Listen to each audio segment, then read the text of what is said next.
welcome back to the Momentary Mind. Today we're going to talk about favors. We're going to use a lot of different names for these, but in essence it's the idea that I'm going to do something for you and I will receive something in return, otherwise known as the reciprocity effect. So let's get into it. So deep inside most of us is the idea of a social contract. Now, social contracts are important because they allow us to interact with the world around us in an efficient manner. So when we're talking about favors or the reciprocity effect, what we're talking about is that if somebody does something nice for you, you are required to do something back. Whether it be say thank you, return the favor, sometimes you hear the words debt of gratitude, much obliged. What we're saying is that favors come with an invoice. So when we talk about thoughts and decisions and behaviors, most people think of that as a thought process, a cognitive skill. But when we're talking about compliance, what we're hoping to affect is an emotional response that can maybe not override the thought process, but can move someone closer to the desired result that you're hoping. So if someone's doing something nice for you, they're hoping to move beyond your thoughts because maybe you didn't want to do something and move you a little bit closer to where you feel like you kind of have to do it. You're required to do it since they did something nice for you. So whether we want to call that concessions or compromise or favors or gifts, what we're talking about with the reciprocity effect is that once it's happened to you, you have this sense of obligation or the sense of debt. And once we move beyond the thought processes, the emotions of what it feels like to owe someone something, you can see how we can start moving someone toward the desired effect of the behavior that we're hoping to accomplish. So most people are aware that favors require some kind of response.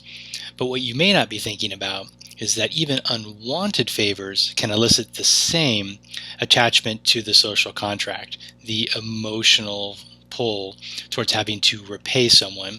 It's part of a required reciprocity.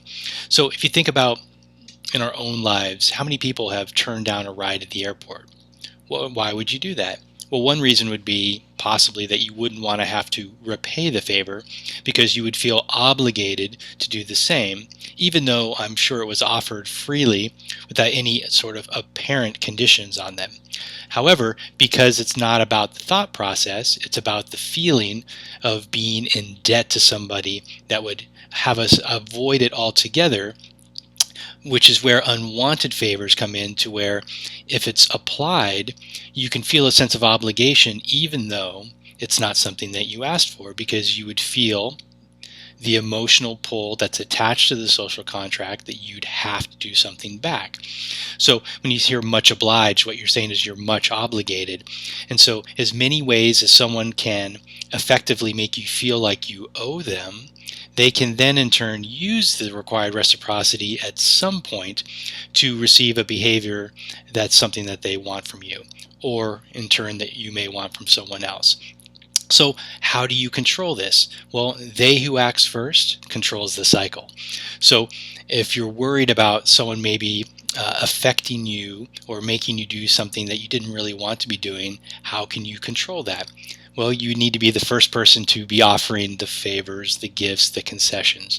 And that way you can effectively manage your behaviors in concert with how you really want to be acting in your thought processes. So again, even unwanted favors can make you feel like you owe someone. So maybe you can think of other reasons or positions in your life where you felt like you had to do something for someone because at some point in your life, not even recently, you felt like they had done something nice for you or had gone out of their way for you, and you felt like even though you had said thank you, you couldn't still owe them. And so we'll talk a little bit more about even uneven repayments can come out of this sort of reciprocity effect. So some of these takeaways I want you to get is the power of apparent concessions. So it doesn't really matter if you're giving up something that's important, as long as you make it seem like it's important. So this can happen to you as well. Someone comes to you and they want something from you, and maybe they ask you for your help. Maybe you say yes, maybe you say no. But for this instance, let's say that you didn't really want to, and so you said no. Well, then what they could do is offer a concession, which on its own is actually a gift to you because what they're asking of you has actually been retracted and replaced with a lesser request. So then it's not a cognitive thought that you're having that they've given you something, but they in essence have. And so then they start ticking a few percentage points onto your emotional arousal towards a repayment of having to do something since they did something for you. They requested something and then they withdrew the request and then asked for something else. So an example would be maybe you want somebody to help you move. Maybe you go to your friend John and you say, I'd like you to help me move, John. I need $200 to rent a truck. Well, John doesn't really want to give you $200. But what you can in essence then say is, oh, that's okay, John, I understand, but maybe you could help me move and I'll go find somewhere else to get the truck. Now, John, already saying no to the request of $200, could feel a pull to then say, well, all right, he's now asked me something that's a little bit less. He's retreated back from his initial request.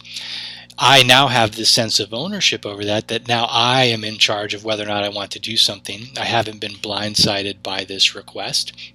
And then I can actually feel ownership over helping you move, even though moving is what you wanted John to help you with in the first place. So you can see that you can actually affect a response by offering something beyond what you actually wanted in the first place, and then retreating to a new position that actually made John feel like he had been actually helping you out now because he had said no. And nobody wants to be thought of as somebody who isn't helpful, but you made a request that was beyond what John wanted to do, and now he feels a little bit more of a sense of obligation to help you, but in a different way. And he'll actually feel better about helping you now that he feels like he is in charge of deciding whether or not he's going to be helping you.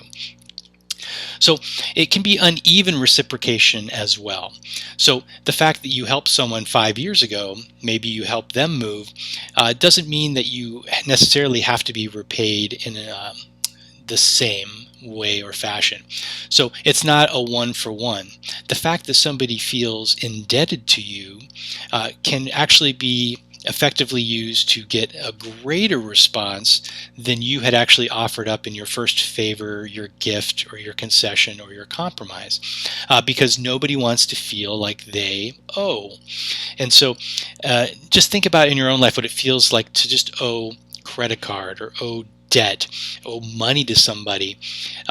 Nobody likes to have that feeling. And so as you can effectively use that sort of emotional attachment to the social contract, you can, or it could be used against you, can pull on the emotional attachment to the required reciprocity. And so be careful when somebody like a salesperson out of the blue offers you something that you didn't ask for that seems like it's a concession or a great deal or something that isn't for everybody, but hey, this is just for you, because what's happening there is that sales tactic is effectively drawing on your sense of required reciprocity. So maybe you were on the fence about buying something, but if a salesperson came out and I said, hey, I'm not supposed to do this, but I'm going to offer this to you, you would all of a sudden feel this sort of sense of obligation to maybe a little bit more than you were before purchase something because somebody went out of their way for you, even if it's not something that you were asking for. The same can be said in a restaurant setting. If a waiter or waitress or server goes out of their way to do something for you, you'll feel a sense of obligation to maybe give them a greater tip, even if it's not something that you asked for. And so on the other side, if you happen to be a server, making it seem like you're going out of the way or offering concessions or giving a gift to your customer can in effect draw them more towards you and feel a sense of obligation to do more for you. Obviously, in a server sense, it would be a greater tip. So just some takeaways in terms of understanding how reciprocity and how the social contracts attached to it can effectively move you towards behavior and compliance. And now you know.